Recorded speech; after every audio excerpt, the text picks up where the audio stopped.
Hey, conformed to transformed people. Hey, what's going on? Hope you're having a great day. Hey, so Chris and I decided to change up the pace a little bit. Instead of chatting with each other or having a different guest, we decided to have one of our really good friends actually interview us. And we told him to come up with some questions and not to let us know what they were.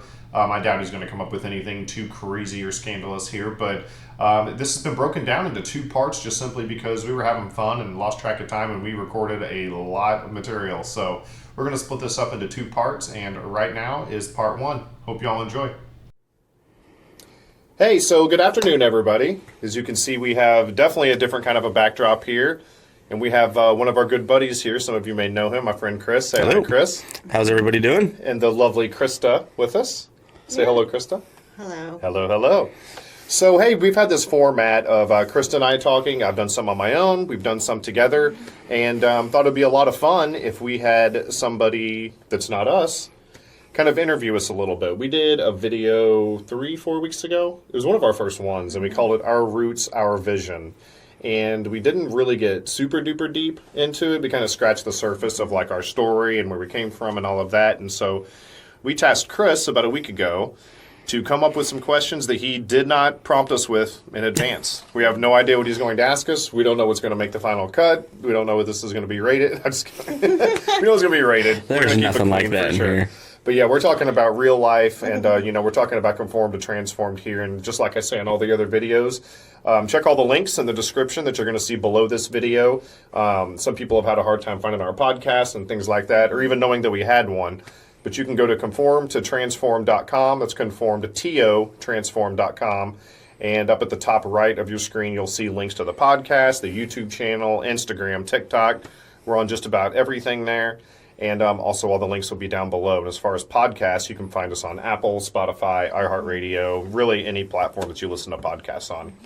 And so with that being said, Chris, we're perfect. nervous. Well, you guys have nothing to be nervous about. Sure. Nothing too crazy going to be asked here. I know most of you fairly well. Chris a little less than Brian, but I just wanted to open it up and start with both of you talking about your upbringing, where you grew up, what you were like as a child, through high school, college, up until now. I've never really heard either of your stories like that, so I think that'd be a good way to open up, is just where you guys came from. And yeah, that is wild. We spend 3 nights a week together, and we certainly do. From. Alaska, maybe? No, not even close. Do you want me to go first? Yeah, go first. Okay, so I'm originally from the Missouri area. I was born in Springfield, Missouri, and lived there till Springfield, Ozark area until I was about, I want to say 6th, 7th grade. Then we moved to a little town called Houston, Missouri, which is about an hour and a half from Springfield. When people ask me where I'm from, I say Springfield because nobody knows where Houston, Missouri is. Most people know where Springfield or Branson is. And so what I was like as a kid, I mean, I don't know, a shorter version of what you're looking at right now, I guess. And I'm still short. So, yes. Yeah, I'd say I'd pretty much had this same personality for quite my entire life. Yeah, I mean, it just really depends on how deep that you want to get as far as where it goes. My mom met my stepdad, I would say, when I was probably close to probably, I want to say 9, 10 years old, probably, something like that. He was a wonderful stepdad. Brother and a sister. I'm the oldest. My sister's 2 years younger. Brother is 2 years younger than her. And she is still in that area. My family's still in that area. When I moved here 12 years ago or so, I'm the only member of my family here. My son lives there. He's 19 years old now. And, my whole family still lives in Missouri. How old was your mom when she had you? Just an important part of your story. 16, I think. 16-ish, yeah. And what about your dad? I think he was 18 or so. Okay. A little bit older. Did you know your dad? No. I mean, no. Okay. Not really. I mean, he was gone by the time I was 5, 6 years old. So that part of the story that ends up getting kind of crazy. But I didn't know him at all. Right. I only have a couple memories, and they're more visual than they are. Like, I never remember sitting down and having a chat with him. You know what I mean? Mm-hmm. I don't recall anything like that at all. Now his mom, my grandparents on his side, two of the sweetest people that you'll ever meet. I talked with them a lot, but that was all after the fact when I was old enough to remember those things. So, but yeah, I mean, that's the 30,000-foot view, I guess, of that. I want to see what you say, and then we'll see what we can expound on. All right, because it's really interesting, because I was thinking about this morning, because we had baby dedications at church, and I was thinking about, Pastor Andy went into how modeling it at home is what gets leads your children to live a life for Christ. And some of the regret that I have as a parent, because I didn't do that the whole time I was raising my kids. But then I thought, but that's their testimony, and I'm not writing their testimony. Yeah. God is. So that's going to be part of their testimony someday, and not mine. So the same thing goes for us with our upbringing. So same thing goes for you with the things that you went through as a kid. My parents were pretty young when they got married, and my dad was in the Navy at the time. So my mom came back to have me while he was stationed overseas, and we lived with my grandparents for a long time. And that's an important part of my story, because my grandparents were amazing biblical people, and they helped raise me a lot. I spent a lot of time with my grandparents. And then I had a brother who's 6 years younger than me. I grew up in Northwest Indiana, like outside of Gary. We had a very, very small home, but we made it work. Lots of memories there. My parents divorced when I was around 12, 13 years old. And my stepdad came into my life when I was about 15 or 16, I think, maybe. Yeah. I might have my mask skewed, I don't know. Yeah. But something like that. And then after school, I went off to college, went to IU, met my ex-husband, got married at 21, and started having babies. I did graduate from college, though. I did finish my degree, so. Start having a lot of babies. Yeah. You have 3, correct? I have 3. Okay. Yes. And one of them is at IU now. She is too, at IU right? You guys just now. moved her back in And yesterday. I think this weekend, yeah. Yes, that's really cool, too, because I was the first of my family to graduate and get a college degree, and now here it's carrying on, so. That's what I I'm think excited. also Andy was talking about. Not really a generational curse, but like a generational precedent, Yep. I guess. Because now you're assuming Yep. that you're going to want her kids to do the same, and so that's pretty cool. I didn't put that together. Yeah. Till That's now. awesome. What did you study in school? I studied elementary education. Okay, perfect. I guess that segues into another question we'll ask her later. She's still hanging out there. She loves it. She does.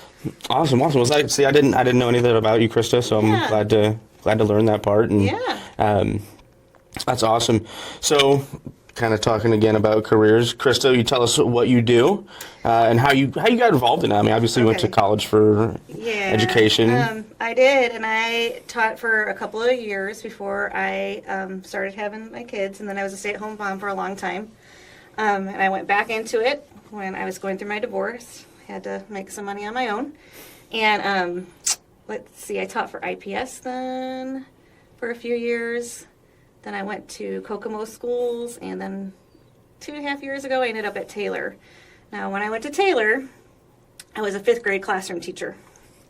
So I was in that spot for about half a year, and then another position opened up, and at the elementary level. And it's a complicated position, but I knew I would learn a lot more. And my goal is to make a bigger impact on education than what I could do from the classroom. Okay, that's awesome. So, and so this position opened up, and it's a complicated one, but I kind of manage some money and oversee how it's spent and interventions and get kids learning how to read. That's the biggest thing. Okay, that's awesome. Yep, struggling readers especially. So I love it. That's awesome. How long have you been doing this position? This position, this is my 2nd full year. Okay. Yep. Okay, that's awesome. And Taylor's up in Kokomo, correct? Yep. Okay. How do you like the commute? It's only 30 minutes. It's not bad at all. Straight That's shot my of praise and 31. worship time. One stop. I love it. Exactly, the worst stop I in drive the to world. downtown Noblesville, and she gets to school as fast as I do at the exact Really? same time. Yeah, just because Those are the joys of 31. I Yeah, have 12 right. stoplights and 35 four-way stops in Noblesville. So they finally That's just pushed true. it. Yeah, Yeah. it's not bad. That would be an awesome drive just to listen to whatever you want to listen to, and it's a breather. I would love to have that 30-minute uninterrupted drive every day. Yeah. That'd be awesome. That's awesome. So you've always been into teaching. What made you want to go into education? You know, I am the oldest of my cousins on the side where my grandparents were very involved with me. Like the next youngest is my brother, who's 6 years younger than me, and then I have cousins right now, like in their mid-20s. Yeah. So, and I was always their babysitter and Okay. nanny, and I just loved kids and loved the idea of family. I'm a big family person. That's awesome. So, I like that. You know, it's a good career to have as a woman, as a mom. You get Oh, yeah. summers off and you're off with them on breaks. But so, especially back then, that appealed to me. Yeah. And still have be able to impact all those other kids. So. Awesome. Did the girls ever go to school where you taught? Or did you always No, teach someone? Okay. I've always taught I didn't know, because someone I always hear sometimes those stories So, like, yeah, mom taught funny and part I had about to run that to is school. funny part about that is I knew I went to a very underprivileged school system myself growing up, Okay. and I was surrounded by schools that I would say were like Carmel, Westfield, like Valpo schools. Valpo, Maryville. So I grew up in Chesterton Yes. till 4th grade, so. Yeah. So all those kids had all these opportunities at school that I didn't have in my little small school.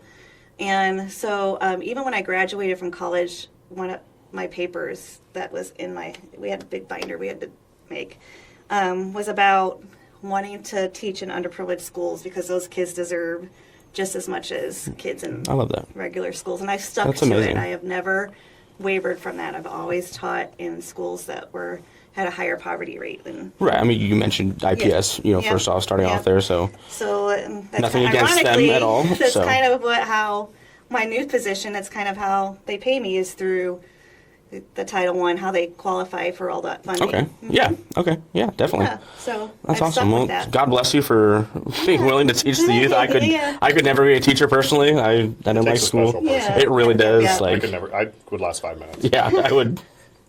I'd be done. Yeah. So It's seriously, fine. God bless you for Yeah. the willing to do that Firefighting and, lunch on my first and day. your passion for that. I love Yeah. that. That's awesome to hear. Yeah. So Brian, transitioning to you now. So Yeah. what'd you start doing working in? I know the story, but Yeah. maybe not everybody I'm an else IT knows the nerd, story. It's the only thing I'm So good at. So I actually started working at a pretty young age. So when I was 13, my stepdad, he was a cook at a restaurant about 30, 45 minutes away. This is kind of where I started getting my getting up ridiculously early thing Oh, from. yeah. Is on weekends, Saturdays and Sundays, he would wake me up at 3:45 in the morning because it was a 45-minute drive there, and I washed dishes at 13. And so getting paid by the owner there, legalities, I don't know. All I know is I was 13 and I was making more money than I ever had. It was a And- different time. Yes, and it wasn't much. And so that's when I learned how to start getting up early. And my stepdad, he actually started teaching me about goals and stuff like on those drives. And I was grumpy at first, but it didn't take long before I started learning what a work ethic was. And this is what you have to do to making this, you got to work hard. And so I started doing that. Started working at Taco Bell when I was 15. I also worked on a dairy farm. This would blow people's Nice. minds, I but didn't know that. milked cows for a while. You probably cannot picture me milking cows. We did it was like 120 a day, and there were 6 milkers on each side. It was all machines, But you were still hooking them up and making Brian Crouch, getting the them farmer, in. who And, knew? But yeah, I What are did many that for a little while. facets? Yes, but yeah, before school and after school, and especially on weekends, we'd work longer hours. But they paid really, really well for being 15, 16 years old. But I always loved computers, and just kind of looking back, I have no idea how my parents did it. I still never really even asked them. But they brought home a computer from a yard sale, and I think I was probably 8 or 9 years old at most. Yeah, probably 9 or 10. And I started learning how to program on it. It had a little book, and I started learning QBasic and BASIC, and that's when I realized that I was really good at computers and nothing else really. And so during my high school years, I learned the computer network. I was one of the first dudes in our town that had a Hotmail address. I beat Crouch at hotmail.com before billions of people got on it. I had a very unique one. So I thought it was cool to tell people, hey, here's my email address. I was like, oh, you can't. You don't have an email address. So. But anyway, I learned how to do some questionable things on the computers at my school, and a consulting firm came in, similar to a company I work for now, but they came in and they found out that I was doing some stuff, and I thought I was in big trouble, and I actually ended up getting my first job. And so I graduated high school on a Friday and started working there on a Monday. And was there for 6 years before I moved on to the next position. But that was back in Missouri? 1998, yeah. Okay. Yep, that's right. Yeah, it was May 18th, 1998 I started my career. Graduated on the 15th, started there on the 18th. And so in between then I've worked for IT consulting firms for about half my career. And then the other half I was the IT guy for a specific company. Okay. So I was the IT guy at a trucking company, at a general contracting firm. And then the other times I've worked at places where I was the IT guy for a number of clients. Right, which is kind of what you do now. You have Yeah. multiple clients that you Yeah. you help out A lot. day in and Yeah. day out. Yeah, exactly. Yeah, it keeps very, very busy. And this is an industry that's obviously not going away. It's getting crazier. The computers aren't going anywhere. Yeah, AI it's is dang sticking near around. recession proof. So, knock on whatever. If the world doesn't explode, which kind of looks like it might. But, yeah, that's kind of my career. And Awesome. I enjoy it. I mean, I like it. There's a million other things I wish I was good at, but I know that, God blesses certain people with certain things. And He sure does. yeah, I mean, I can't air up a tire, but I can write you a software program if you need one. So. Perfect. I'll remember that. I know to call Just in Carlos in case. case I need the Yes, tire. yeah, you never know. That's a Perfect. good thing. We all know people that know stuff. Right? Exactly, Yeah. It's a exactly. great village at our church. Yes, it is. Everybody's good at something. Yes. But yeah, that's the cool. That's awesome. So what brought you to Westfield? To Westfield. Yeah, you said 12 specifically? years ago. Well, Like, okay. What, Yeah. I don't know where you came from. If you had stopped Yeah. anywhere between Missouri and here, or if you moved. No, stop. Well, To sort Montana of. Yeah, randomly if you count to milk Martinsville. cows, or- Yeah, if you count Martinsville and Carmel. And so, Indianapolis. yes, Indianapolis area. So basically, I had gotten divorced as well. This is round 2 for both of us, and it's the last one. We always said there might be a murder, but there might be a murder, but there won't be a divorce. We're stuck together forever, Perfect. which I'm fine with. And I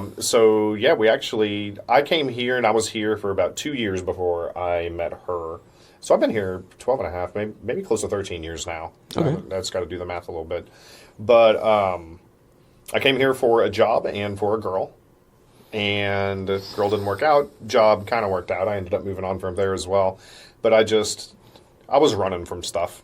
I just wanted to get out of Missouri. I was definitely running. And whenever I met this person and just realized that there was a huge IT job market in Indianapolis, making a lot more money than you can make in Missouri, I just had the blinders on. And it worked out well, obviously, because if I wasn't a moron during those times, I would have never have met her. So it's kind of weird, right? It's like a whole bunch of crazy, stupid decisions. This is where Romans 8:28 comes in. We were talking about it today.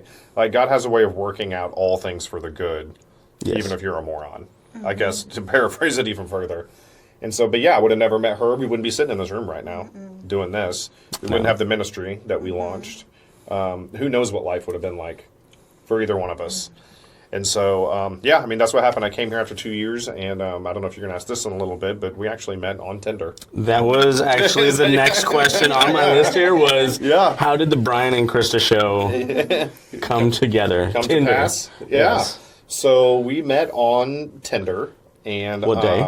What day? Yes. I don't remember exactly. What day did you guys Tuesday match? after Memorial It was the Tuesday after Day. Memorial see, she Day. And I remembers. remember because I had a date with another girl. I was supposed to go to a Backstreet Boys concert with her. But not that And day. the day that we met. In person, the, face to the day that we face. first met.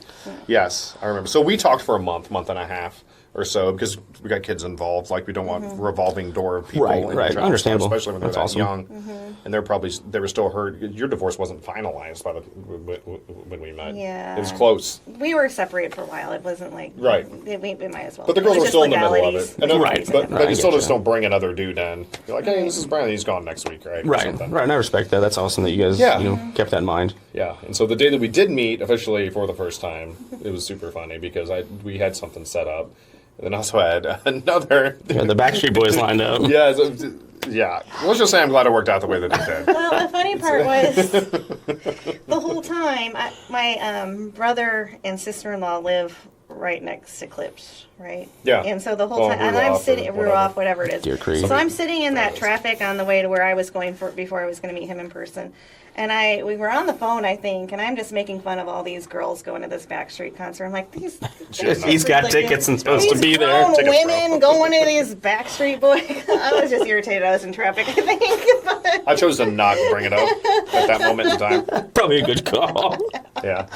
so that So was we pretty met. funny. Now, like, the rest is history, man. We were inseparable from like. So where did you guys meet? Where was like the first time, like first kind of date?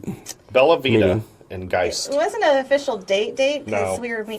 I was very protective. She was with friends. I was with friends. and we Okay, just let's met just up say at a the place. first- Do you remember Bella Vita? Did you ever go there? I don't think I've ever been to Bella Think of Vita. like a big club, but outside on the lake in Geist. Okay, yeah, that in makes Geist. sense. Yes, yes. So it was like It was a Yeah. really, really cool place. that place was awesome. COVID killed it. I was about to ask if it was still But around. yeah, that place was awesome. Yeah, it was a lot of fun. That's where we ended up meeting, and technically our quote unquote first date, whatever, and then What was the official first date, not the first meeting? Well, after that, we were kind of inseparable, so we didn't have. Yeah. You guys were just together all The the first time. date lasted 8.5 years.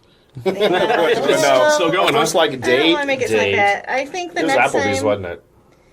Yeah, I wouldn't let that. him know where I lived for a little, like a few weeks, I think. Yeah. Or he knew about where I lived, but I wouldn't let him into my house. Jeez. I was just very protective. I was a lot Hey, there.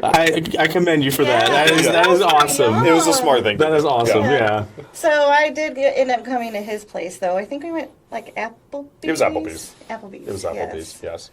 I got the chicken tortilla roll-ups. Sorry. Hey, you remember? I'm hungry. It is what, 2:14? Yeah, I had lunch an hour ago.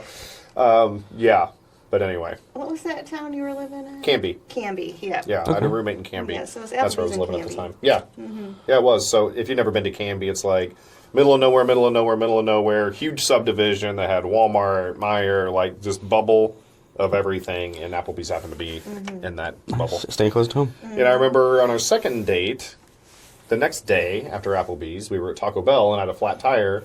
And this is how awesome I am and stuff. She walked with me over to Walmart and we got a 4-way tire iron. She literally basically changed my tire in a dress. I mean, you just told us a little bit ago you couldn't, you couldn't change the tire, so I suck at that stuff so bad. But anyway, yeah. I love that. That's awesome. Yeah.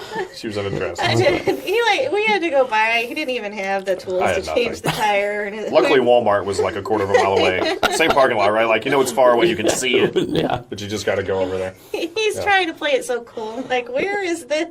I Yeah. remember. Yeah. Where's the jack for your car? Yeah, I couldn't tell you. I don't know. I don't know about that, but I'll write you that code you He didn't need. even.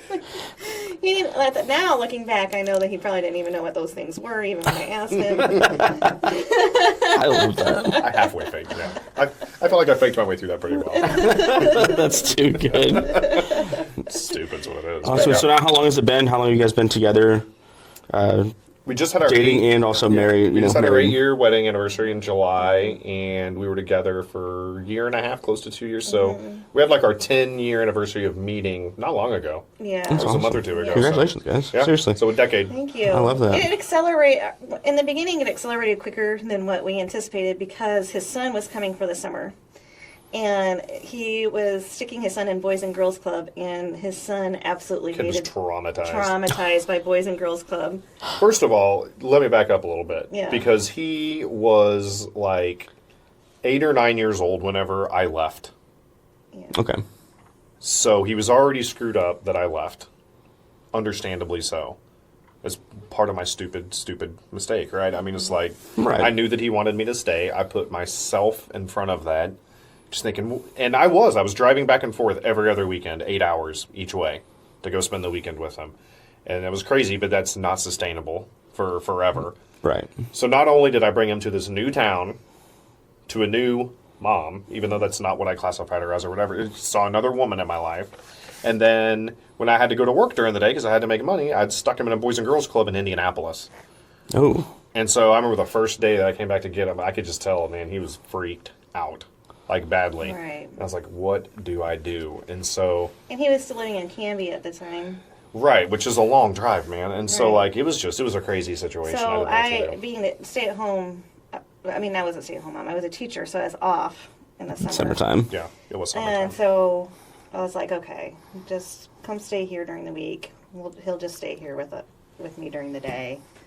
And so it kind of accelerated it, pushed the relationship. It escalated quickly, It as you like escalated to say. quickly because of that. Yes. And our girls still don't quite understand that completely. I think they're starting to now. Yeah. But Yeah. at first they were like, oh, that happened so fast. And it did. But we were also very smitten too. Yeah, we thought we were. Yeah, I mean, you said you were inseparable for 8.5 years, so. It was just a lot Still of are. things. Yeah. Yeah. We do everything together for the most I know part. you guys do. I love that. I love Yeah. seeing you guys together. Yeah. Church on Sunday morning, serving together, and Yeah. We do That's fun awesome. stuff. Yeah, we do. Yeah. We're at each other's throat more than shown, but, you know, every married couple is. We're both oldest. We're both the oldest. Yeah, we're both that's not firstborns. easy. So Okay, we're very yep. level-headed. So I'm always right, but the problem is she is too, and so yeah, somebody's got to be wrong. It ain't gonna be me. And she says the same. she didn't say no. So. Yes, indeed. So yeah, I mean, I guess that's Yeah. Awesome. Speaking of the kids, how did they, how did your girls and how did your son, obviously he still lives in Missouri. Missouri. Yeah. How did they take it, you getting with someone, Brian and Brian, you with Krista? Was there Oh yeah, any tension in there? Yeah, probably the same. My girls, that was the first. He was the only man after my ex-husband that they ever met. So I think it was hard for them at first. It was, but Yeah. looking back, that went surprisingly well. Right. Actually, I mean, now that I my look at it. youngest, she was 5. She's very, very young. Younger, I think. Yeah. I think she was younger than that. I had very young kids when I became a single mom. So Yeah. it was. It was weird for Caden at first, too, but Yeah. he jumped right in there. And they were pretty tight, quickly. I feel like they had a lot of fun together. I feel like Brian was one of the only men that could probably fill that role because it was a lot to take on. It really was a lot to take on. My girls were pretty young. And so much so that before we met in person, I said 3 things. I said, I'm 5 foot, Perfect. I drive a minivan, Perfect. and I have 3 girls these ages. Because I just knew. Hey, 66% is good. Right. That's a great batting average. What's I this? just 2 out of 3? knew that it was a lot, and I wasn't going to lead anyone on into something that they were getting into. Like, here's what you're getting into. No, I totally Like, understood, yeah. And the 5 foot tall thing, that was... I'm 5'7". I'm short. I was going to say, Brian was I feel like Shaq next to her. Yeah. So that was it. Win-win for Brian, yeah. And I also, I already having 3, I didn't want to meet somebody that had 4 or 5. Oh, goodness. Like, goodness gracious. So Yeah. I don't know. Yeah. It worked out. Yeah. That's all I can say. And it's working out really good now. You guys are still Yeah. working out wonderfully. Yeah. Yeah. Yep. I assume they both live with you. You're 2 that are here at home, and they live with me. obviously- They go see their dad. They are their dad's very Yeah, involved. yeah, good, yeah. good. Yeah. And I know close. you're very involved in your son's close. life too. Yeah, I am. I know you Yeah. went down a couple Try months to be ago to visit him. Could be more, want to Play be golf more. with him. Yeah, yeah. Yeah, I did. Was that? No, that wasn't his birthday, was it? No. What was that? What was the occasion? We just went down there just to go down. Was it Memorial Day? Here, Yeah, it was a couple months ago. Yes, my Uncle Mike, had passed away. Which that's another, I want to talk about him some more sometime. Yeah. But he was, the way that whole thing went down was Yeah. absolutely wild. Yeah. So. That's a perfect time if you want to talk about it now. No, it's just Or- really, really crazy. So, my Uncle Mike, I mean, I knew him very, very well whenever we were growing up. And, he was this rough-cut dude, you could tell. He didn't come across as somebody that was that loved the Lord, loved Jesus. Mm-hmm. Super fun uncle. I'll always remember his hugs. He was smaller than me. When he hugged you, you felt like he was going to kill you. But he's one of those dudes that you knew that always had your back no matter what. And then we didn't talk for close to a decade or so. But in the meantime, he had come to know Jesus, and he had married a very God-fearing, awesome, lovely woman. I mean, a great relationship. She was perfect for him and vice versa. And I hadn't talked to him in forever, and I preached my first sermon there at one church, if you remember that. Yeah. Oh, yeah. 2 or 3 days after, I just got a message from him out of the blue. And he said, "Hey, Brian, good to see you. That was awesome, man. Good to see you. It's beautiful." And I responded back, "Hey, we're going to be in town next weekend. Let's get together." And I gave him my phone number. And we texted once. And then 2 days later, found out that he just had a completely unexpected brain aneurysm in his kitchen, went to the hospital, and never came out of it. Wow. I'm sorry to hear that. Crazy. But it was one of the only funerals I've ever been to. It wasn't sad. No. It was a huge celebration of life because we That's know awesome. where he is, and he had somewhat of a rough life, and everybody was really, really happy, and I'm super happy for him. You could almost feel that he was there, just being like, "Hey guys, this is cool. Don't worry celebrate about it. me. I'm much better off than you are right I'm now." happy. I'm in a Yeah. better place. Yeah. So it was awesome, and I just got to thinking that put a new perspective on me too. I was just like, man, it'd be awesome if every single funeral was like this, because Not when I sad pass and away, I don't somber. want people sad. I want people to be like, he's better off than we are right now, and just talk about how excited that I must be that I'm literally hanging out with my Jesus, man. It's going to be pretty awesome. We're talking into the other that. day. I'd want to play golf with him. So he'd win every time.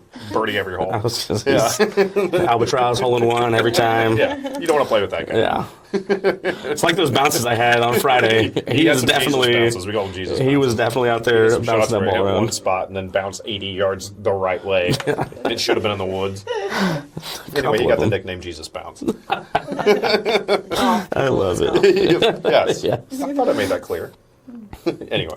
Well, I think we made it clear. That's, Yeah, tried to. perfect. So that segues into a great question. When did you guys, start following the Lord and come to know Jesus? Together.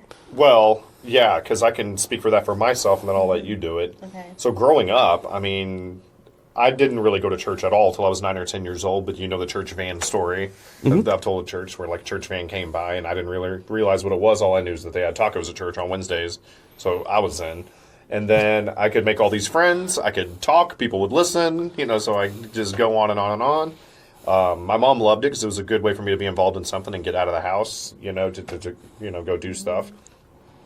But I got obsessed with it quick because it was something to be involved in. It was some stability. It was some, I don't know, I just loved it. And kind of fell away during my early teenager. I mean, I have been just a diehard follow Christ everywhere guy, and I've been a didn't give a rip guy as well. So then I came back to it after I married my first wife, and actually I was a preacher for a while down in Missouri. Couple years before everything fell apart and I got really stupid, and then before I moved here. So yeah, like I've always known the Lord, I would say. Okay. But like as far as me like being truly legit, like sold out, I would have to say May of last year.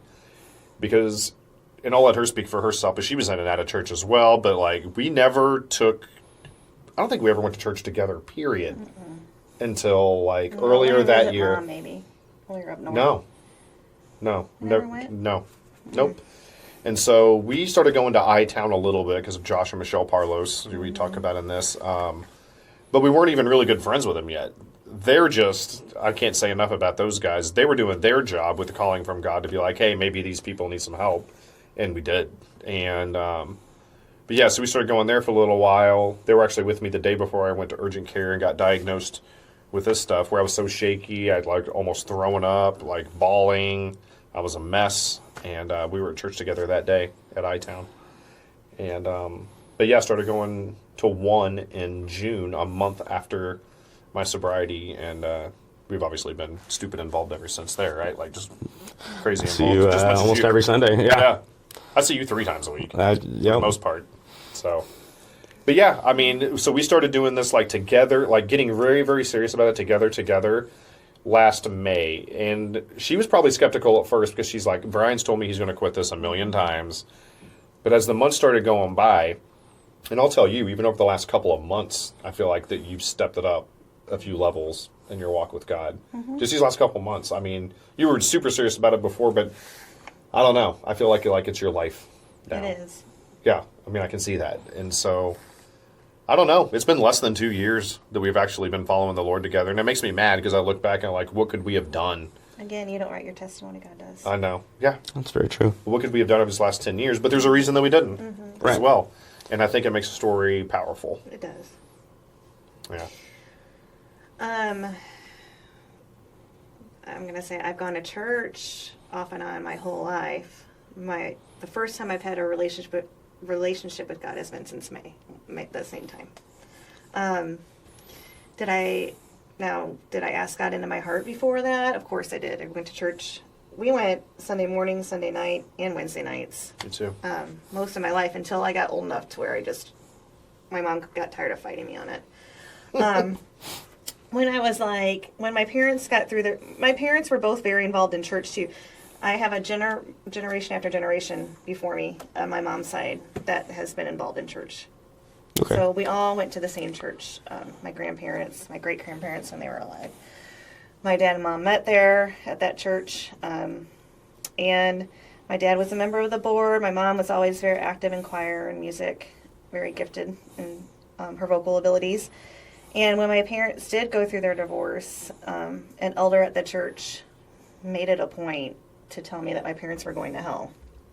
Oh. And so, That was nice. yeah.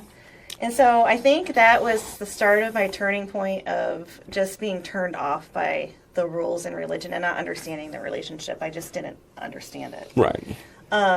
So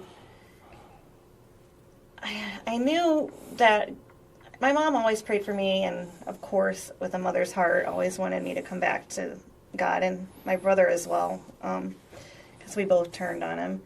But I think one of the Michelle. The funny thing about Michelle and Josh is Michelle did my hair through my single days, so that's how I knew Michelle. Like Okay. she used to come to people's houses and do their hair. She still does here and there, but only, They've been in and out of yeah. our life since we met. Yes. Ironically. And so then we moved into the same subdivision as so we were Facebook friends because she did my hair for so long. And then we moved into the same subdivision as them the first time, and then they moved out of that subdivision. Oh, this is It's wild. happened twice now. Yes. Go deep, So let's go deeper into that. Yeah. we go to look at, we knew we wanted to build a house, and so we go to this builder of where we live now, and I'm like, you know what? And we loved the floor plan, and we knew that we were going to build with them. Like, I think from Facebook, that's where Michelle Parlos lives. So I messaged her to ask her questions about, and then when we moved in, they were Yeah. Neighbors again. they were excited, and so we went over there for dinner. They invited us over for dinner. Yeah.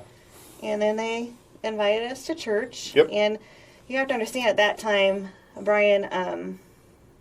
Brian's drinking was getting worse and worse. I was at my darkest around Right. that time. Like that was the We'll- peak. Yeah, we'll definitely discuss some of that here. So it was getting worse and worse. And they invited us to church, and both of us were just a mess during Yeah. that service. Yeah. Yeah. I remember. I was weeping, man. Like We a were baby. both weeping. Unbeknownst to them, we weren't even sleeping in the same room at the time. We were done. Pretty much done. It was all a matter of like, what do we do with these kids without yeah. traumatizing them? And then the next, like, he was very sick during that service, but I was just, I don't know, I thought that he was kind of milking it a little bit to try to get back in my good graces at the time. Because he still wasn't quitting what he was supposed to, he wasn't quitting drinking. Like, see, he had not done any of that. So and he knew that it was my last straw. And you'll see all the things that we had gone through to get to that point. But that's the point we were at. And so I remember taking that turn, and then the diabetes happened, so we didn't leave. The next day after divorce that in the service. middle of Wow, really? Yeah. Yeah, she stuck around. ICU. Yeah, like she didn't want to divorce Yeah, me in the middle so, of sitting in ICU. Yeah, the next day. Wow, I didn't know that. Yeah. right. Wild. So I don't I'll talk about know. that And a little then on his last, we went to church a few times to I-Town off and on. We were going almost every Sunday, I think, because that We was the were. only time we would come together. Like, we were kind of apart during the week, but we would come together and make sure we went to church. And while I was kind of making plans in the background for this, and this if the drinking didn't stop. Because the drinking did not stop that weekend or after No. diabetes. Nope. But that's a different part of the story. So I remember on his last bender, now I had already been going to church and starting to like really build that relationship back up and backing away from my secular lifestyle in hopes that it would help him to start to really back further away from that secular lifestyle. I remember falling to my knees during his last bender and just like, head down, God, I need you. I can't do this anymore, I need you. And Yeah. he did, he came through. Yeah. Wild enough because, yeah, I tried to quit a million times before. And I was in a similar spot, too, to where, like, with the church stuff, I knew what God was doing. I knew that I needed to do that, but I just couldn't give it up. I couldn't give it up. And then on that last bender, the night of May 4th, that I went absolutely insane, was that next day, May 5th, ironically, Cinco de Mayo. This is my sober day. It's a bad day to quit drinking. But anyway, and a few weeks before that, I remember we were sleeping separate. So I used to be obsessed with praise and worship music because I know what it does for you, and it's so good. It's not just because I love the music, but like that's all I listen to now, period. But 4 or 5 days leading up to that actual day, when I was really, really sick, so I would get sick for like 5 or 6 days at a time and not really know why. I mean, I knew why. It was from drinking, right? But looking back, I had diabetes and didn't even know it, like legit bad type 1, and people that know me know this. But like I couldn't eat anything, couldn't drink anything. I would just throw up straight for like 5 days. Wow. Like lose an insane amount of weight. But then I would start feeling better. And so many times I was like, dear God, if you just let me live through this, there was several nights where I was like, I'm going to die tonight. But I remember 3 or 4 days before this, I was laying there and I had my earbuds in and I just fired up some old Mercy Me, because I used to be obsessed with them. And it just hit me in a very, very weird way. Like I was just listening to it, and something clicked. But I still went on that one last one. I was like, I'm going to do this. For some reason, my brain was like, do this one more time, one last hurrah, or whatever. They ended up going way too far, of course. And so anyway, that next morning we went, and I told her, I was like, you don't know this. You can't believe me. I know that you can't believe me. But I know that I'm done.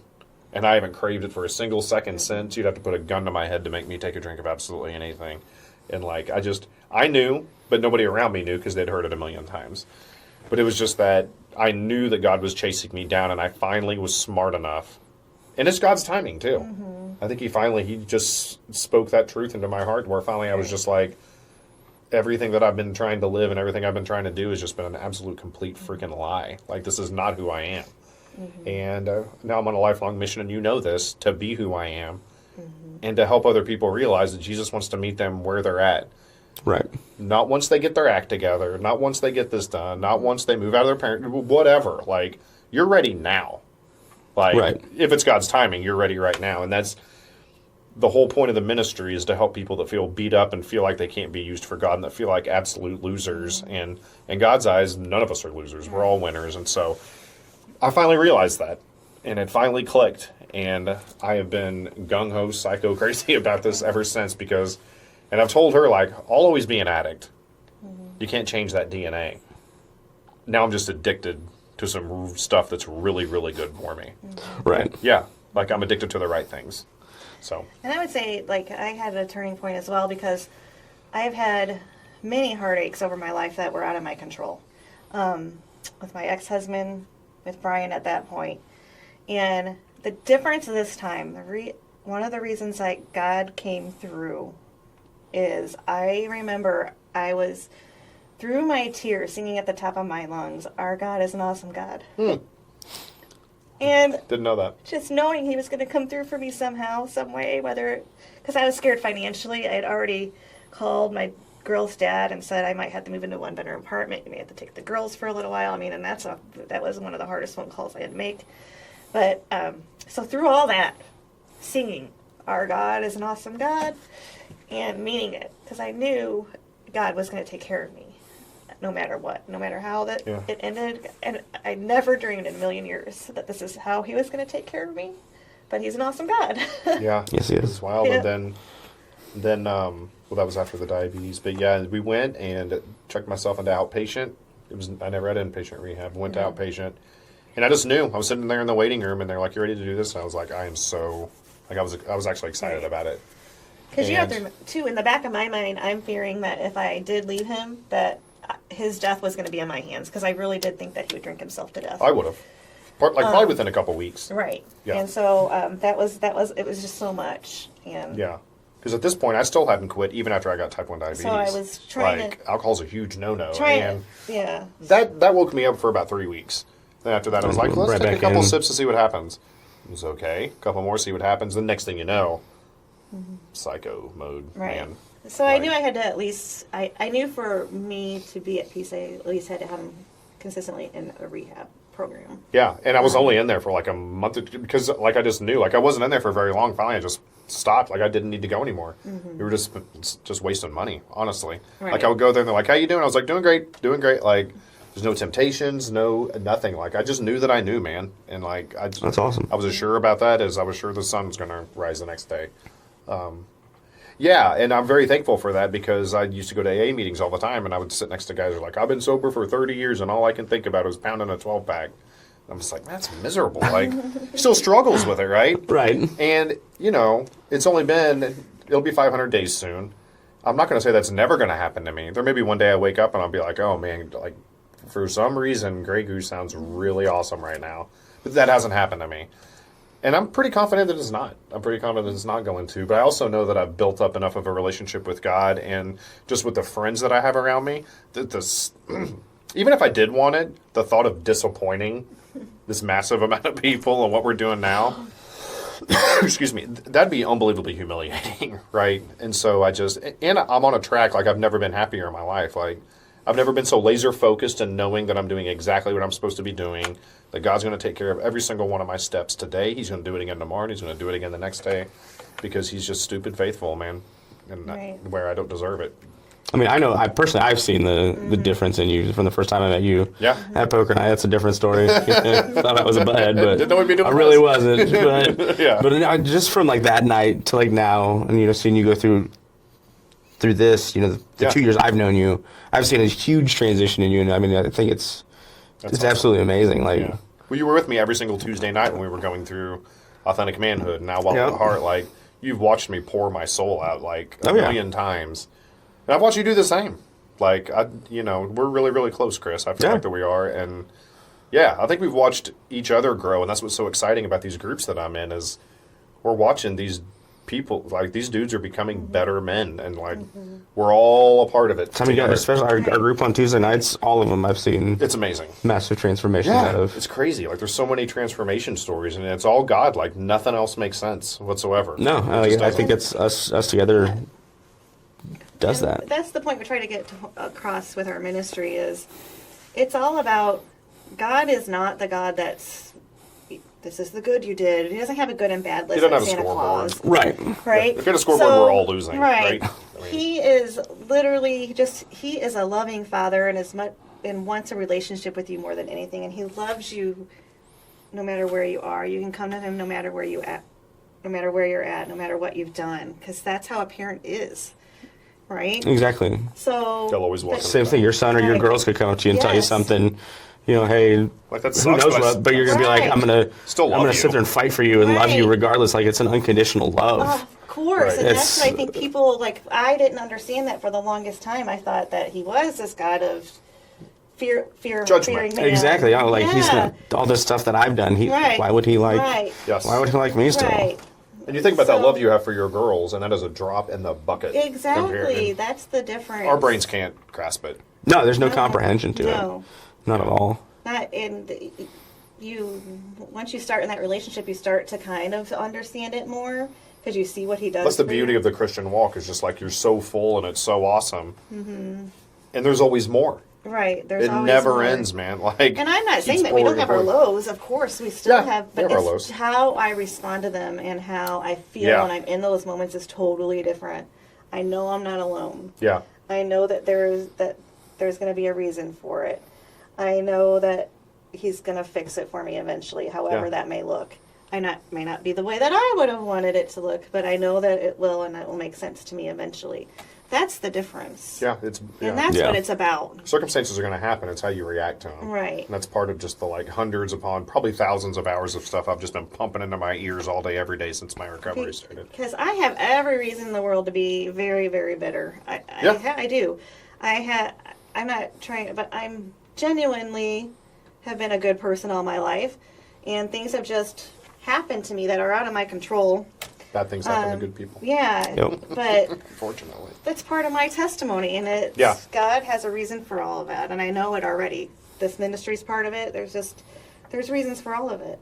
I can relate to single moms. I was a single mom, and my kids were very young. There's other things Relate to too. blended Yeah. families. We can Blended relate to- families. yeah. Yeah. There's nothing more powerful than life experience.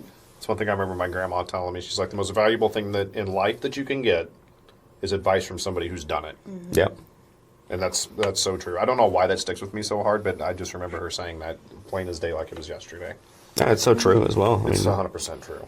Yeah, like everybody has advice. Like there's tons of people that'll give you advice on all sorts of stuff that they've never experienced, never done, because they saw it on a YouTube video or something like that. But Exactly. if you talk to somebody that's late in life and like they have lived it and they have seen it, like when they give you advice, doesn't mean that you have to take it, but you got to listen to it because real life experience is the most valuable thing that there is. Right. And so I think that's why our story is. Yeah, I'm hoping and praying that it just does some amazing things, and we're already seeing fruit from it, and we're going to see a lot more. oh, definitely. So, getting back to kind of everything you got here, did you drinking? Yeah. When did you start, and kind of like why? Do you remember like why? Like, is there a certain memory or something that Well, an experience that made you? not really. So, like, I was a typical teenager. Well, sort of. Like, if you're 13 or 14 years old and you find a beer and you're a boy, like, you're going to drink it, like, 'cause it's a cool thing to Yeah. do. And so I moved out of my parents' house when I was like 15 years old, I was young because I just wanted to get out. I just wanted to leave, and I did. Guess I started running at an early age. But anyway, I remember staying with my friend. We lived in his trailer because his parents were gone all the time. They'd come home every couple of weeks and leave a couple $100, a carton of cigarettes, and just leave. They were truck drivers. Sorry, people. Dude, we could call him on the phone, but he had his driver's license. We lived out in the middle of nowhere in a trailer. Like, we came and went as we pleased. We went to school together and all of that. I was a sophomore, late sophomore in high school, I believe. And, but yeah, we went riding our bikes in the woods one day and we came across this hunting cabin. All right. Well, I hope everybody enjoyed that part one of the discussion that we had. We were just free flowing and just going and just kind of lost track of time, and it kept going. So this is then to part one. If you want to learn more or keep going, you can most definitely go over to part two of the video. Thanks, everybody. Have a great day.